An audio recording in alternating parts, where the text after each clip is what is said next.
ये सरकार के जो गलत निर्णय रहे इसी की वजह से हुआ। और जब कोरोना भयंकर रहा तो रैलियां बीजेपी करती रही और मीटिंगें करती रही, चुनाव कराती रही। तो ये कहीं न कहीं सरकार को इसको गंभीरता से लेना चाहिए। ठीक है, और संजीव मिश्रा जी जवाब दे दीजिए। ये जितनी देश में और दुनिया से आ रही बीमारी और जो देश में जी राजपाल कश्यप जी, आपने बहुत सरकार खुद बहुत कायदे से बहुत सारी बातें रख दी, सरकार बनाने में लगी है। संजीव मिश्रा जी जवाब दे दें इन बातों का। क्या आपने पहले भी गलती की, अब भी गलती कर रहे हैं, आप कोरोना फैला रहे हैं? जी नहीं अजय जी, इसको पूरी बात आने दीजिए। सबसे पहले तो मैं धन्यवाद दूंगा कि आपने बहुत सही समय पर इस महत्वपूर्ण विषय पर आज डिबेट की, और डॉक्टर्स के नाते डॉक्टर्स का जो विचार आया उस आधार पर बहुत लोगों को समझ में आया कि ये कोरोना स्ट्रेन है क्या। देखिए बहुत साफ सी बात है, जिस तरीके से कोरोना की शुरुआत हुई थी उस समय हमें नहीं मालूम था कि किस तरीके की टेस्टिंग और कितनी टेस्टिंग हम करेंगे तो ज्यादा बेहतर रहेगा। लेकिन उत्तर प्रदेश में योगी जी की सरकार ने जिस तरीके से लाखों लोगों की टेस्टिंग एक दिन में करने का काम किया, उत्तर प्रदेश देश में नंबर 1 हुआ।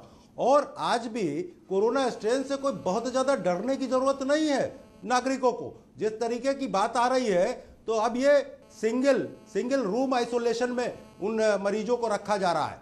तो और हमारे पास टेस्टिंग की व्यवस्था है, हम लोग आज मास्क लोगों को लगवा रहे हैं, लोग मास्क लगा के चल रहे हैं, लोग सोशल डिस्टेंस को फॉलो कर रहे हैं। तो ऐसे समय में जिस समय कोरोना, अरे संजीव जी, तो राजपाल जी ये कह रहे हैं आपसे, ठीक है बड़ी मजबूती से हम लड़े कोरोना से, ये बात तो सही है, और यूपी ने कई रिकॉर्ड्स भी बनाए, लेकिन यूपी में ही हमें दिखा कि जमात के लोग कहीं छिप गए, बहुत सारे लोग, उससे फैला कोरोना।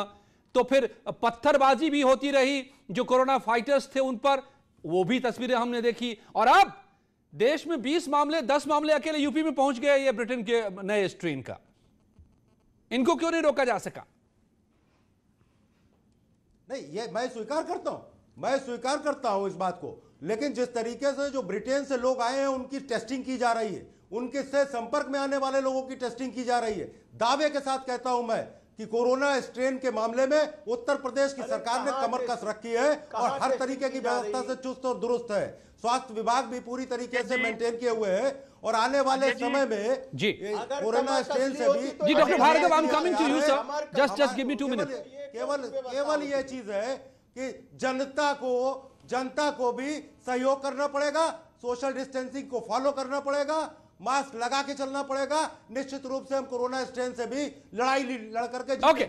ओके मैं एक करेक्शन मुझे बताया जा रहा है, 10 मामले ब्रिटेन से आए हुए पॉजिटिव यूपी में जरूर पाए गए हैं, लेकिन कंफर्म केसेस इस नए स्ट्रेन के, नए कोरोना के 2 ही मामले यूपी में हैं। ऑलराइट डॉक्टर, नहीं जी doctor Bhargav, you want to say something, please come इन।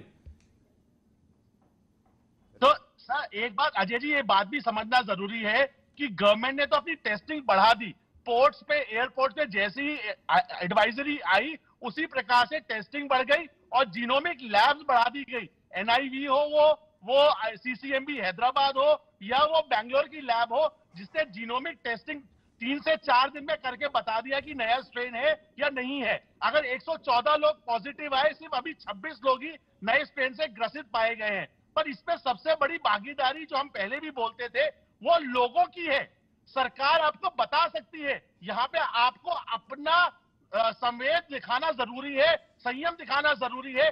क्या जरूरत थी लोगों को आंध्र प्रदेश तक भाग जाने की डर के मारे, जबकि सरकार मुस्तैदी से इलाज कर रही है, क्वारंटाइन